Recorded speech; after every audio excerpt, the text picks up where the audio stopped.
Welcome to Across the Apothecary, where we discuss health, chat with health professionals, and try to figure out if bacon is really bad for you.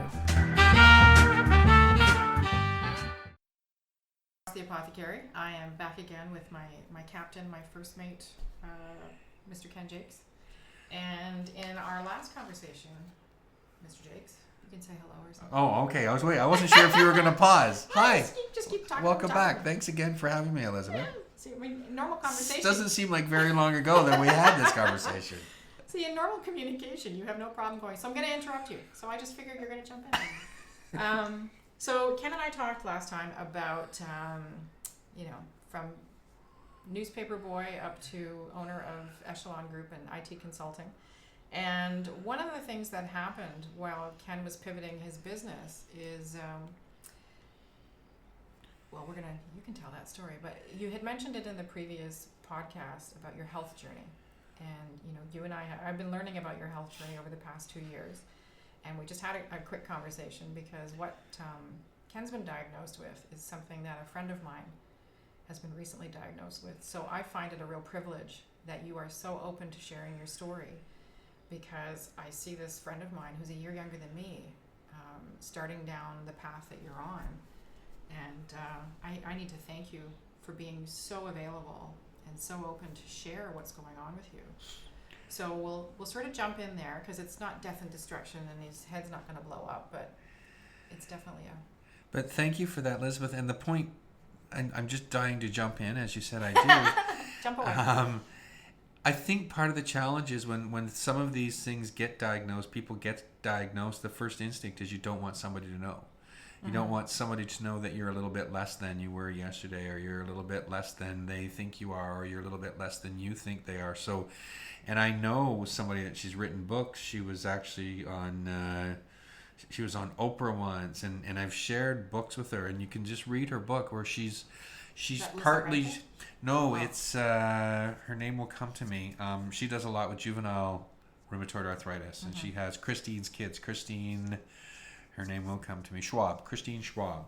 So I don't know if she's quite made it to famous or not, but she's certainly in the Hollywood area and hangs out with some folks. But she spent 20 years. She was on Regis's show quite regularly. She spent 20 years hiding her rheumatoid arthritis. Which is what Ken's diagnosis is, by the way. You said that already. You told people. Oh, you didn't. No. I'm sorry. So I'm sorry.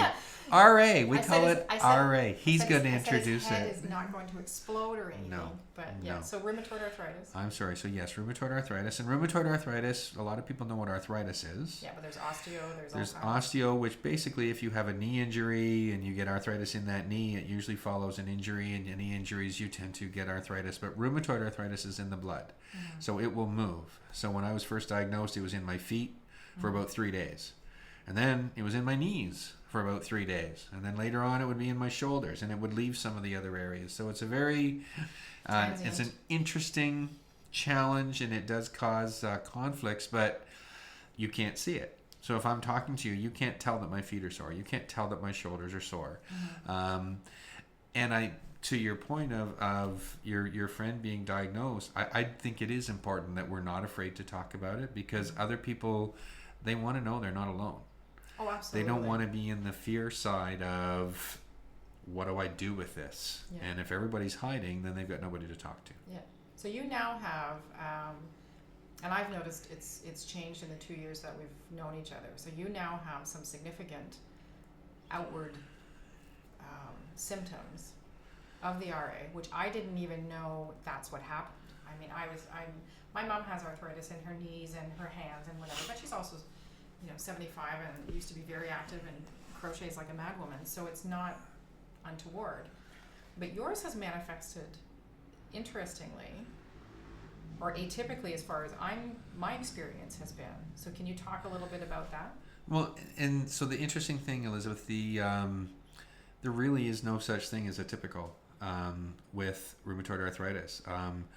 There are I know other diseases out there where if you have 13 of 22 matching symptoms, then we'll call it a match, and therefore we'll say you have that disease. We know with rheumatoid arthritis is inflammation of the joints. Yep.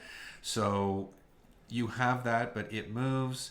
And even as part of my journey being on and off various medications, it's totally changed for me. Sometimes it would be in both shoulders, and then I went on a drug, and then I came off the drug, and then it was different, and I'd have a lot of pain in one knee or one elbow or one foot. Now you've mentioned some of the things. I do have some growths. You get growths on your body, tissue growth that some people can show up, they become quite noticeable in some people. They can be big, but they change. And if somebody sees me today, if that's what they see, then that's what they think the RA is all about. Mm-hmm. But that day I didn't have any pain. And then other days I'm in pain a good part of the day. And the lumps go down or and whatever. The lumps will go down, they'll change. And it's very bizarre. And as the person who has it, I can give lots and lots of advice and love to have conversations with people. But to me, I remember my dad once said to me, I made the comment that I have rheumatoid arthritis, and he said, I heard a story once about a lady that said she had, what did she say? She had MS, and the person looked at her and says, no, MS has you. And that story really resonated with me. So this is a condition. It's something I have. It's something that is part of my life right now. I don't really think about it. I think of doing what it is that I'm supposed to be doing every day, and I spend my time focused on what I would like to be doing and things that I can, and I don't even think about the limitations, and many days I don't have any limitations. So you've been dealing with this now for 12 years? 2008 I was diagnosed, so 8 years. 8 years. Yeah. So you're also at that point, as most people are with any kind of non-terminal disease, where it's just become a part of your existence. Yeah. And it's probably more of I'm using air quotes because it's not an issue, but I am conscious of watching for you and making sure when we do the Healthcare Collaboration Network, if you're looking uncomfortable or what have you, I try and be conscious of that you might need a break or a opportunity to stand up and knowing that you're fully within as an adult, you can take care of that, but just wanting to be considerate of, do you need a break? Do you need to get up? Don't worry about it. Just go and it's funny. I would hear people with what I would call real disabilities, so they're in a wheelchair or whatever the case may be, and your instinct is you want to try to help them. You want to assume you're trying to treat them as normal as possible because you've heard that they want to be treated as normal as possible. Yeah. And what's hard is there will be times where my feet just don't work. I have no pain whatsoever, but somebody sees my feet aren't working and they assume I must be in a great deal of pain.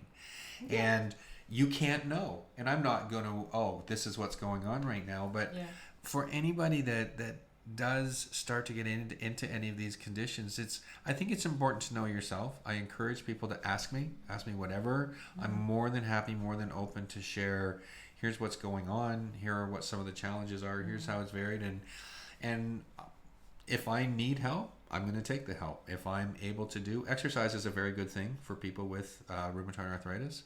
So there's times where it doesn't matter how bad I look. I've got to work through it. I've got to walk, and I really don't want your help, but I'm very appreciative of the fact that you've asked to help. Well, I offered to drive Ken home from our last Healthcare Collaboration Network, but now you live just down the street. It's a short walk. It is, but that day you seem to be really struggling. But again, it was that assumption of pain versus the actuality of, no, this is just, it is what it is. If I sit somewhere for an hour and a half or 2 hours, I guarantee you when I stand up, I'm going to look like, you're going to think I am a disaster. But then 5 minutes later, I'm running home. Yeah, because you're good. Because the blood flow has started to happen, and I'm blessed. The next healthcare should be a stand-up one. Or is that just as bad? A walking one. We'll make it a walking one. There is a so Robbie Spears Miller, who owns Burlington Hypnosis Center, started a net walking group, which I went to a couple, and it's a fantastic idea, and I wish I would make it more. My challenge, I don't make it a priority, and I need to because it's a great thing. But that would be cool. We could go for a walk down Spencer Smith Pier. Yeah, but better yet, you know what I find? The networking groups we go to, you're able to have a beverage. So we'll do like some sort of a walking networking group at a restaurant where we walk around the outside and we can have our glass of wine or our beer. Well, never mind. That's probably not a good idea. Health beer. Oh yeah. Oh yeah. We had a conversation of Ken had a beer and wing issue, and I was at the Kilman Zoo, and they feed the big cats there whole chickens, and I got a picture of one of the big cats with a chicken wing sticking out of his mouth. And the lion is just like so happy, and I sent it to Ken. How do you think a beer would wash that down? Yeah. Beer is an answer for a lot of things. Maybe not. Maybe not on the apothecary show though. Well, it's alright. You know what? Beer has. I was actually, when I was breastfeeding, was told to have a beer a day. I've heard that. Yeah, and I'm helps. it tastes terrible. Anyway, so part of, I think, and I seem to recall, and I know you'll correct me if I'm wrong, is that you had a really adverse reaction to one of the treatments that was given for your RA, which I think sort of prompted your whole exploration into healthcare as two separate words. Right. And that's an important distinction that you make, which I hadn't really thought about in that capacity until you were respectfully very insistent that it needed to be two different words. And it wasn't until I started to hear more about why that was the case that so can you talk a little bit about what happened there? So I'll talk, and the point even to how your commentary on healthcare. Mm-hmm. Healthcare is a system, and one of the phrases I like to use a lot is putting the care back in healthcare. Yes. Let's stop treating people like it's a system. Let's start. It's a process, and let's start to understand the people. It's much more important to treat the person than it is to treat the condition, and that's something we can talk a lot about, and I talk a lot about. So in 2008, I was diagnosed. I did my best to try to stay off the pharmaceutical drugs. Mm-hmm. I just couldn't do it. I was in enough pain and enough discomfort that I went on pharmaceutical drugs. About a year and a half later, my hair started falling out. Mm-hmm. I called my rheumatologist, and she said she could see me in 4 months. What the heck?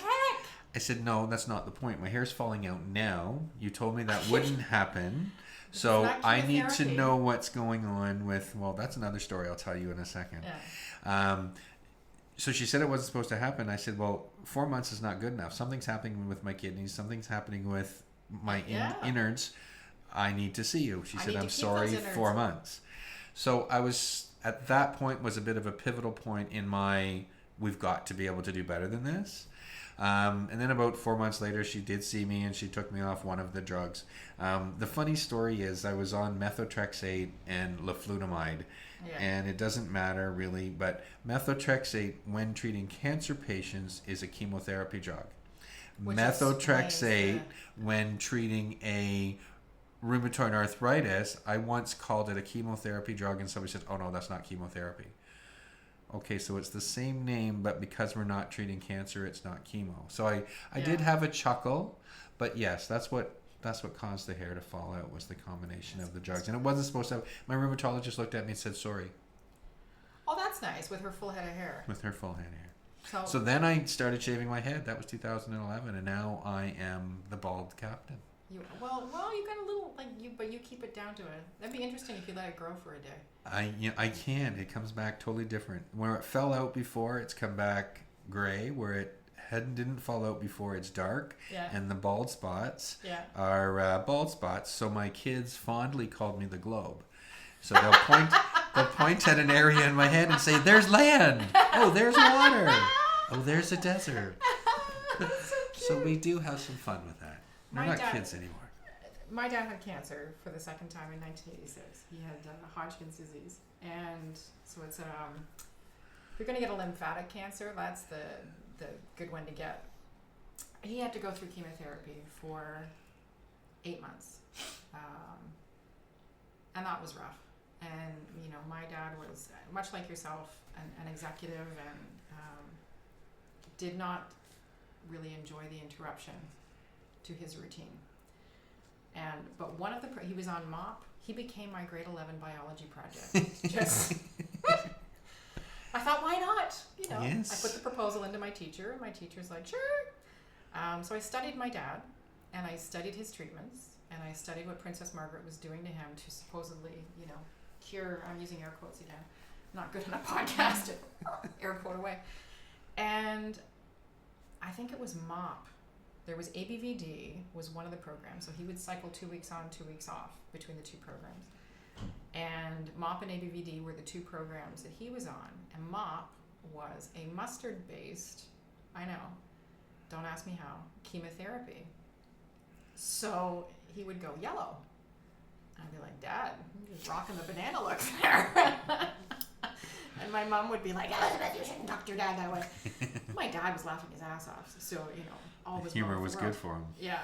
But a DVD caused him to, not all of it, but a significant thinning of his hair, which, as the only brother out of 4 to have a full head of hair, and my dad was 46. 46? 46. Yeah. This was a sore point for him. Hair is a big thing for men. His grew back in where he lost it, red and curly. Yeah. My dad was a very dark brunette. All his brothers were red and curly. So I get the hair, not from a personal so much, but watching him go through that. And when you talk about the treatments, and this was when interferon was new on the market. And for those of you that don't know, in the 80s, interferon was heralded as the wonder drug, the granddaddy of cancer. This was going to eliminate cancer. But at the time, if you were put on interferon, you had a death sentence. And they were basically experimenting in a positive way and with permission on living people. And I remember going into the Princess Margaret, and this gentleman, so I was 16 at the time, and I still remember this 30 years later. And this gentleman was being pushed by his 2 young kids. And I don't know how I knew, and I don't know how I found out, but it was made clear that he was on the interferon treatment. So you knew that he was not coming back from this. And this was the only way his kids could engage with him. And I remember thinking, but you said this drug would end cancer. You said that this would be the end of this, that it would, change healthcare for cancer patients. And here we are 30 years later, people dropping like flies. Yeah. We really haven't had a lot of improvement. There's a lot of, that's not fair. That's something that needs to be understood better than how I just said it. But there's still an awful lot of people get diagnosed with cancer, and there's still a lot of people that we're not really curing. So no, and we're making their life. So you made a decision about segue a little bit there, but you made a decision about your treatment based on, now being shiny on the follicle impairment situation. And so what did that end up? Because it made a really significant impact on you, other than, getting to wear more hats. Yeah.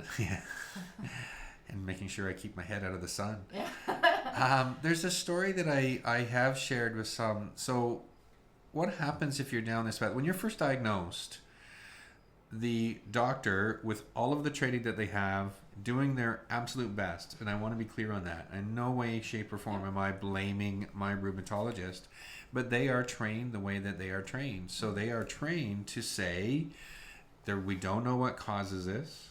There are no cures. The best we know is to treat it aggressively, and you'll be on these drugs for the rest of your life. Mm-hmm. So it had to be true, right? That's exactly what I was told by the smartest people that I knew, so it had to be true. But what happens is, if you start to look a little bit more and you start looking for options, alternatives, different answers, you don't like that answer, so I think everybody starts to look around. And I had an experience where I saw an alternate practitioner, and tailbone. Well, there are complementary and there are alternative, and they both seem to have their name. We both have had this conversation where we would love to find names that don't sound like we're fighting with each other. Probably there are ones bordering that fall into on that alternative. Camp fully, but anyway. So and that's something. Yeah, come back for the regular detailed shows, regular shows where we go into all of these details. But so this person, and I won't really elaborate on the treatment, but tailbone pain that I had been experiencing consistently for years. I went through a session with this lady, and the tailbone pain went away, and I've never had it since. Is it Reiki or something? It was a type of energy work, a type of energy medicine. Ooh. It was a vibrational type of medicine, and to try to describe it to people, I swear, it just doesn't work. She stood 20 feet away from me and burped. So yeah. I'm sorry, what? Exactly. She did what? She burped. She went through whatever it was that she was doing. And if you had told me this beforehand, I'm sure I never would have gone to see her. And it was the strangest thing I've ever been through. Having a moment, but that's okay. And everybody does. And I don't know how to share the story any better. It really is. It is as strange as could be. Yeah. If you weren't looking at me right now, you wouldn't even believe that I was saying it. It's If like, I didn't really? know you were like a heavy-duty smart BA in math, I'd be kind of going, wow. And why I went you to see her in the flaky dude. first place is like I just went because somebody said you should go, and I was looking for But answers, you so went for it. I went. Absolutely. Yeah. So, but the point is, it doesn't matter how I describe that. The point is, in a 1 hour session, that tailbone pain went away. That's all that matters. So something happened. It doesn't matter if I can explain it. It doesn't matter what it was, but it happened. And that really started me on my journey of saying, what do we really know? Do we really know as much as we think we do about the body? Do we really know as much as we think we do about causes? Yeah. Should we be bashing CAM? Should we be bashing complementary, alternative, other practices? Or should we be finding ways to work together to say, hey, some of this stuff works in some cases. Shouldn't we be trying to get the best out of everything and getting to a wellness model, I like to say, as opposed to illness? So that's an interesting part of the story that for those of you who are picturing a lady 20 feet away from me burping, you probably still don't quite have the image. Did you have like a big swig of root beer beforehand, or no? She just burped out your pain. It was just part of the process. Maybe she just had a really good lunch. It was part of the process. And that's, my son was extremely ill for the first 3.5 years of his life, and it just seemed like the entire planet was conspiring to kill him every day. And you know, you have this baby and you think everything's going to be kosher, and how somebody explained it to me, because he's since gone on to get other diagnoses. He's got Asperger's syndrome and he's dyslexic, and with all due love and respect to my boy, we call him our genetic nightmare, because everything that could be conceivably at the forefront or in the rear of our genetic pool all end up in this kid. But as a result, he's an amazing kid. But for 3.5 years, I searched for whatever I could to help my son. Yeah. He had the worst case of eczema, so another immune system situation that sick kids had ever seen. Sick kids didn't even know what to do. And trust me, I went to every dermatologist appointment that my doctor sent me to, tried all the nasty therapies, and you do what you have to do. Yeah. And luckily I was open to that and ended up finding a naturopath, and I was told by many dermatologists that we would be lucky if Thomas's skin would come under control by the time he was maybe 11, but we would deal with it for the rest of his life. And my son used to rip the skin off his feet to the point of bleeding, and his face would crack and peel, and it would look like somebody had gone up and just slapped the crap out of him. And then his skin would peel off and weep, and his hands would crack and peel, and imagine living like that. Yeah. And he's still like the sweetest guy ever, which blows my mind. I had him cleaned up by 3.5 using a combination of allopathic or normal Western medicine and complementary therapies. Because I was not, I'm so 100% on your side of it doesn't have to be one or the other. Right. I think if you go completely alternative or complementary, that's silly. Yep. That's just big bunches of silly pants. Absolutely. But if you discount it, I can cite 5 more stories where it has baffled the Western physicians how that person is still standing there. Well, many of these practices have been around for hundreds and thousands of years. Exactly. So to suggest that they don't work, or to suggest that there's pseudoscience or something along that lines, or quackery, as some seem to have, there are bad doctors. Yeah, absolutely. There are bad CAM practitioners. What's CAM? CAM, complementary and alternative, that gets labeled under CAM, complementary and alternative medicine. And again, Elizabeth and I have had lots of conversations where we don't agree with some of the phraseologies and wish there was a better way that encouraged working together as opposed to lining up and taking sides. But we'll have to make it. But we'll have to, yes. So we'll create that. We will create that. But I had an iridologist, and I didn't know then what I know now, who recommended goat's milk and carrot juice for my son. And I'm like, oh, all right. You know, my cousin was raised on goat's milk, so that'd be all right. Yeah, I have a picture of me feeding my kid, and he's orange because the beta carotene built up in his system, and you know, He looks a lot like you do now, then, with the bald head and the whatever, and his head was in the 100th percentile, but his body and his height were in the 5th and 10th. So he kind of looked like that Martian guy from the Flintstones, but orange. It was super sexy. I'm getting an image. I'm getting a vision. Yeah, scared the crap out of me. But that's, luckily it wasn't anything harmful. But that's what I was willing to do to try and give relief to this kid. Yeah. So going back to your thing here. So I really love that phrase, a sick care system. And I absolutely agree with that. Yeah. People are just so used to being sick. They're not used to having to be proactive because of the free healthcare model. And knock on, so grateful for the model, but I think it's created a sense of entitlement. Well, that I don't have to be proactive and try and stay healthy because it's not going to cost me anything financially to get better. Yeah. So. And we've created a model that's based very much on the physical body as a machine. Yep. We'll just replace the parts, we'll just inject a little bit more oil, we'll just do a little bit of this. We treat it very much like a machine, and I'm not really there anymore. I'm down a different path of understanding stress and its impact on the body, what we eat, impact on the body, and so it's been an interesting part of the journey. So as part of that, though, we'll jump ahead in your agenda there to My Healthy Community, which was one of the first conversations that you and I had 2 years ago at the Social Fusion Network for Health. And it's a fascinating, big, audacious plan. Yeah. But it's so simple at the same time. It is. It's sorry, Elizabeth. No, hey. Great introduction. Good segue. I think I just interrupted you again. I'm shocked. It's funny, the phrase healthy community came to me, and my son actually kind of helped throw it into my head. And he actually used the phrase, it's my healthy community, Dad. Everybody should be part of their own healthy community, and they should call it my healthy community. So, no, it's not Ken's healthy community. But the premise is, there's so much about the premises that is simple. If we can work together towards solutions, let's understand what we know in the healthcare system. Let's understand what we know in some of these other systems. Let's understand what we know about root causes of conditions.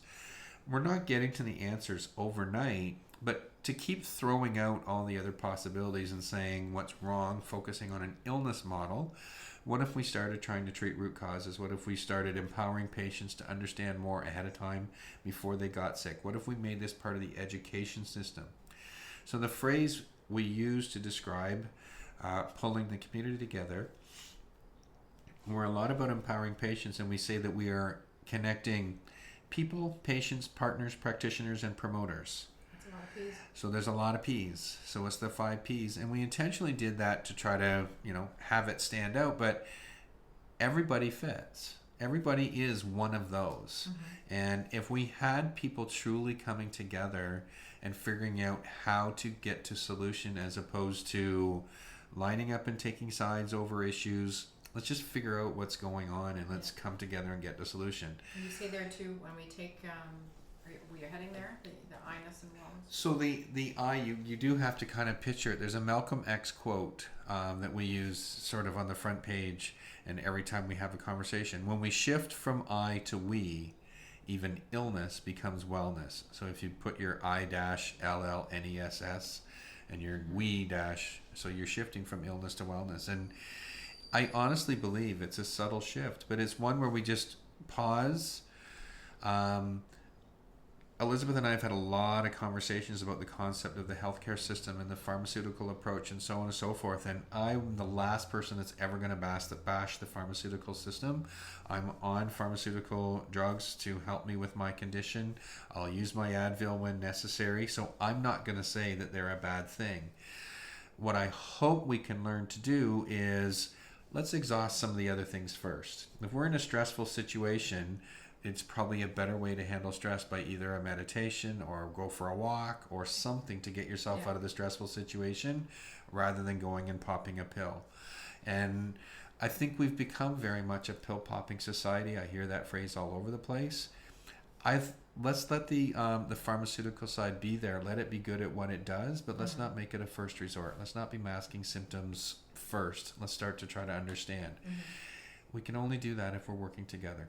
I'm not going to bash. I want to be friends with the pharmaceutical people. I want them to come over and have conversations with me.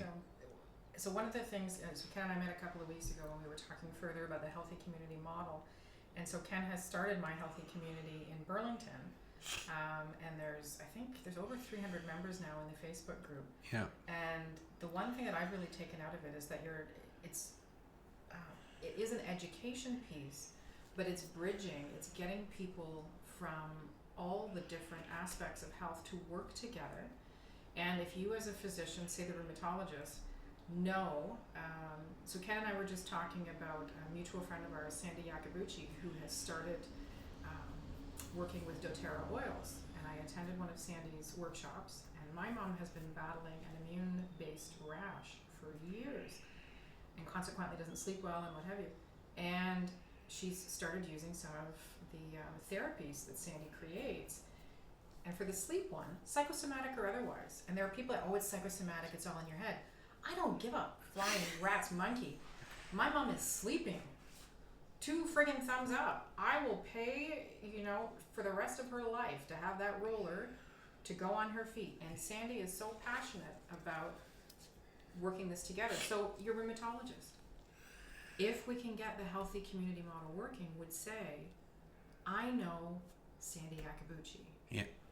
And those essential oil therapies won't contraindicate any of the pharmas that I have you on, and may provide additional relief. And that's what I see as such a huge benefit to what you're trying to build. Very much. And again, I'm not just being kind to the people. When I asked my rheumatologist, I looked her in the eye and I said, does diet have anything to do with this? And she looked me right back in the eye and said, no. Oh, that's poppycock. And then you go and read another doctor who's written books. I read Wheat Belly. And part of the thing with wheat belly is the inflammation that's caused, be it through wheat, be it through what's been done to wheat. But the people that have had their rheumatoid arthritis diagnosis saying they don't have it anymore, well, it's happened enough times that there's cause for question. Am I saying wheat belly has all the answers? No, I'm not. Am I saying my rheumatologist totally missed the boat?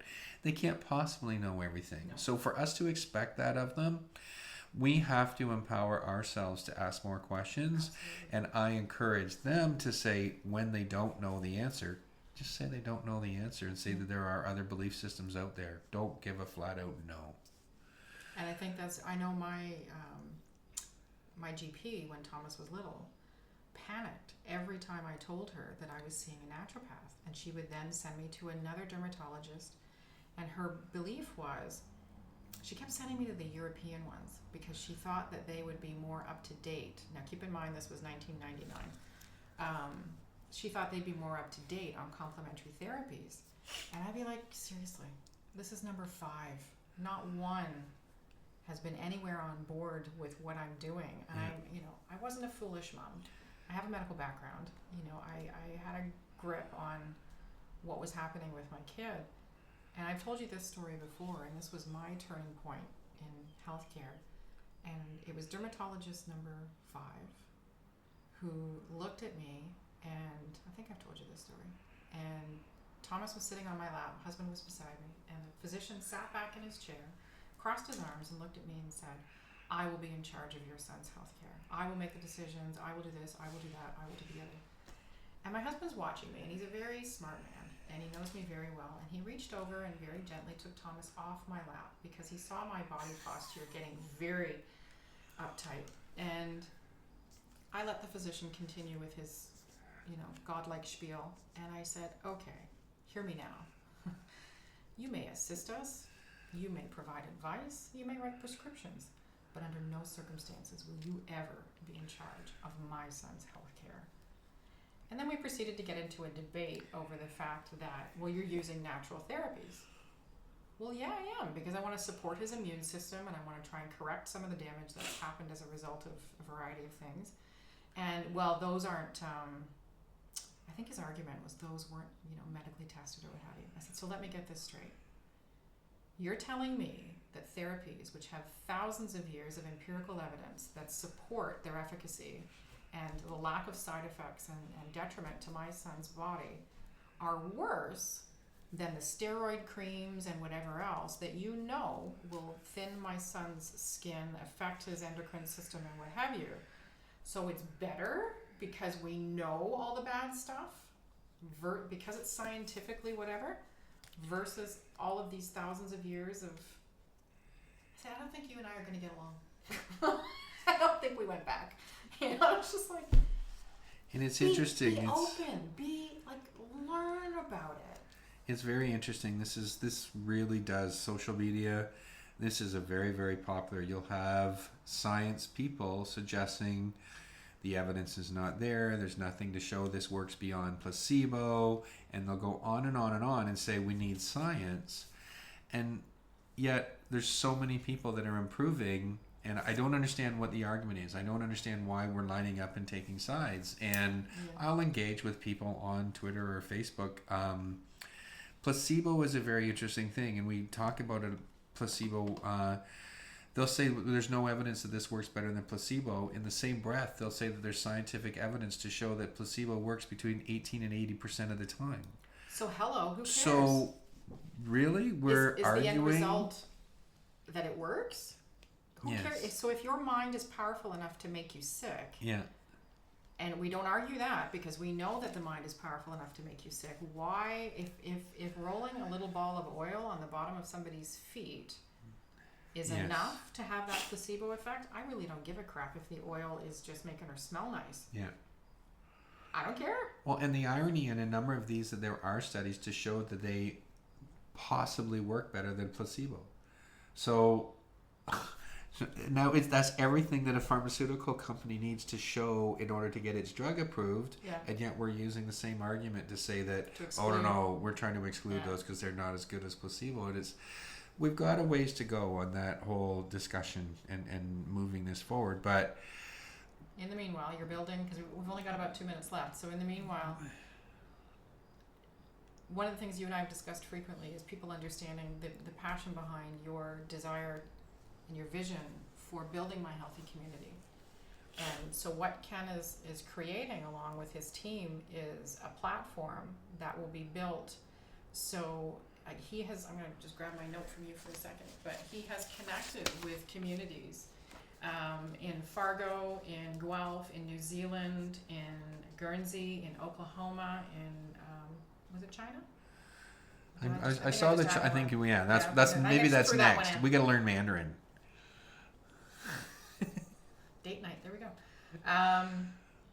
And all of these, so around the world, these types of communities are independently springing up. And the disadvantage of that is that everybody's reinventing the wheel.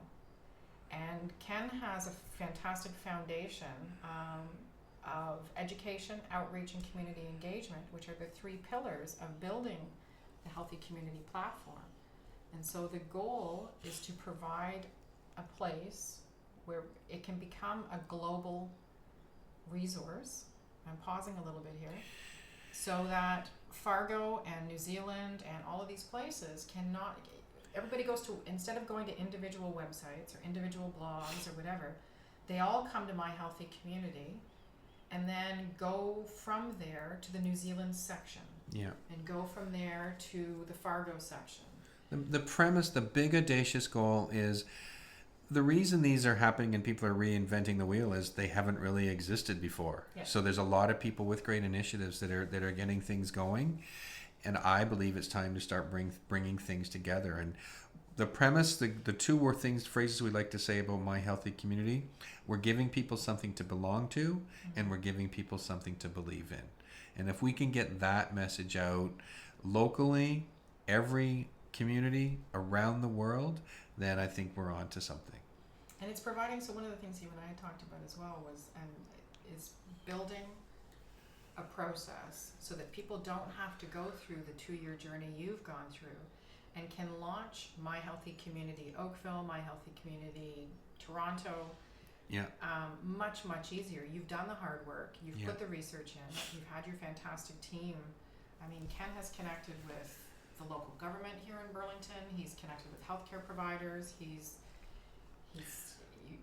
talk to everybody. Which is fantastic. And the premise is and that they're it's all on board. and we're kind of like to think of our place as a starting point, but the only way it's going to work is if these other organizations keep doing what they're doing. We're not going to duplicate what they do in Guelph. Is going to be different than what somebody does in Burlington and what somebody does in New Zealand, but they all have common goals. For them to even understand that they're part of something much bigger, we believe that that's the initiative to keep them going. It gives them security. It gives them motivation to keep going and understanding that we're getting somewhere. We're making a difference. So I'm talking a lot about this wherever I go, and I know we're going to be talking with a lot more people, and I'd love to talk with anybody that would like to hear more.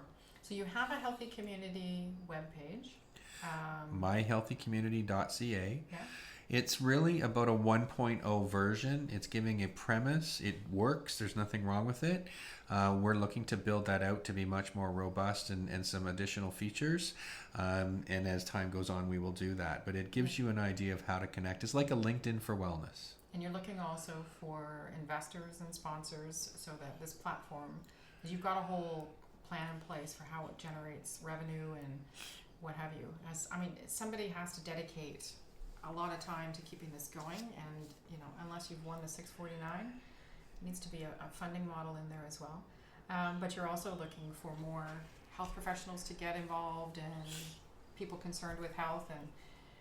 And from my perspective anyway, if you are not legitimately concerned about healthcare, and I'm not quite sure where this is coming from, but don't get involved. If you want to use it for a marketing platform, if you want to use it for some kind of agenda that's counterintuitive to what the community is trying to build, do us all a favor and go start your own group. But when I see the passion from the people in the Facebook group around what their belief is about what you're trying to build, it's inspiring. And knowing that many communities around the world, and that's a small I'm sure there's 10 times that are absolutely wanting to do the same thing. So we will talk about this again because there's far more. Ken's vision and passion around building this is far more than even 40 minutes will convey. But for now, my captain, we need to say ahoy. Ahoy! I like that. That's a good closer. We need to. Ahoy, matey! Ahoy, matey! Onwards! Let's go sail our ships.